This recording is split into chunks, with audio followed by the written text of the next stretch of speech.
I'm Hayley Ann Solomon, and I'm going to be reading to you from Once Upon a Fairer Time, Classic Tales Revised in Rhyme. I'd like to thank Proverse Hong Kong for the wonderful opportunity of publishing this book, and also Clive, my husband, for the beautiful, beautiful illustrations. Here is the cover of the book, Once Upon a Fairer Time, and I will be reading Goldilocks and the Three Bears. I'll start off with the author's note quickly, just so that you have the little backstory of why I wrote it. I've always been curious about this story. There is no context for Goldilocks ambling in, stealing food, destroying property, and generally trespassing. The end is unsatisfactory. She runs away, either escaping consequences or having no visible impact on the bears who resume their lives. Not much of a story for one of the most well-known of fairy tales. There is very little emotional integrity or content other than the folklore adherence to the rule of three. Is Goldilocks a villain or a sympathetic character? Are the beasts beastly or victims? I should say, are the bears beastly or victims? Where is the feeling, the meaning, the reason for this tale? As a magical minstrel, I feel compelled to shade a little, add a little, hint at some happier answers. For a happy ending, and I do prefer happy endings in this world of Once Upon a Fairer Time, Goldilocks needs to be acting from the direst of circumstances. Certainly she must never intentionally destroy property, and she should be apologetic, with demonstrably good manners. The bears, of course, ought to be generous, receptive, and sympathetic. And while I'm dabbling in magic, I might also poke subtle or indignant fingers at gender stereotyping. You may notice that it is Mama Bear who is proficient in carpentry, and Papa Bear who is rustling up something delicious to eat. Here is the wonderful illustration. And now we'll go to the story. Goldilocks is haggard, so hungry and tired. She walks through the forest, mired in mud, tied up and tangled in knots of dried blood. Thorns and cuts, brambles and leaves all make a shambles of her hair. She wants somewhere safe, a simple share of sleep, something warm to eat, and the unutterable treat of contentment. She has run so far, far too long for this tale, but she has been brave, never failing to help where she could, and hiding long in the leafy groves of trees and woods. When exhaustion is nearing, she pushes through branches, finding a clearing, a little haven of light incalculably bright. Sun dapples the thatch of a cottage, wisps from a stone chimney, hinting at warm fires and the solace of a hearth inside. A stillness belies the cheery crackle of flame, the odd squeak of rocking chair and breeze. But all the same, the house seems welcoming. It seems to summon Goldilocks with promises of porridge and oats, raisins and grain, spoonfuls of syrup, something sweet once again. Emblazoned on the door are words in a script Goldie can't read.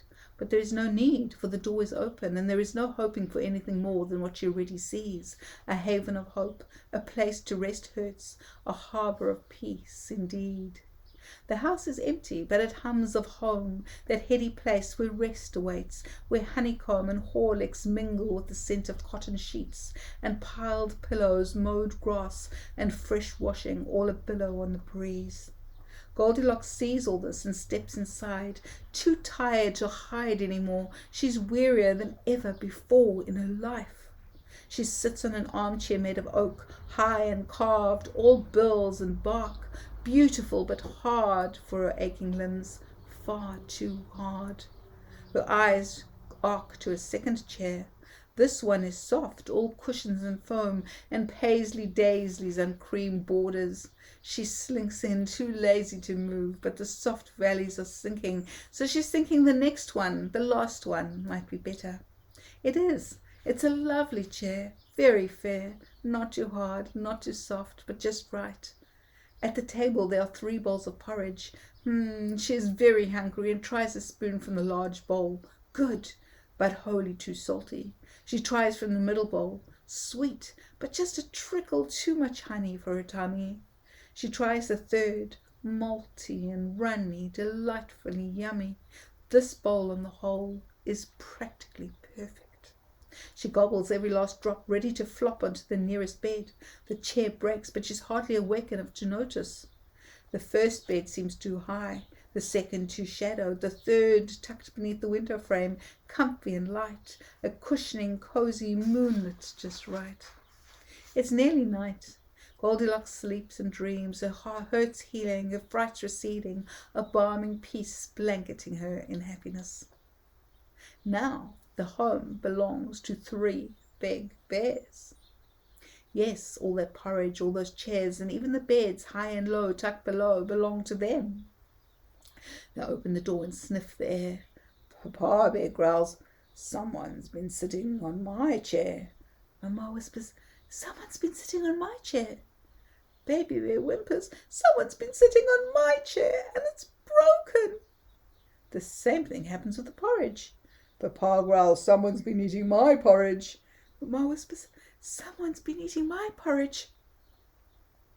And Baby whimpers, "Someone's been eating my porridge, and it's all finished." The bears look at their beds. Papa growls, "Someone's been climbing on my bed." Mamma whispers, "Someone's been sitting on my bed."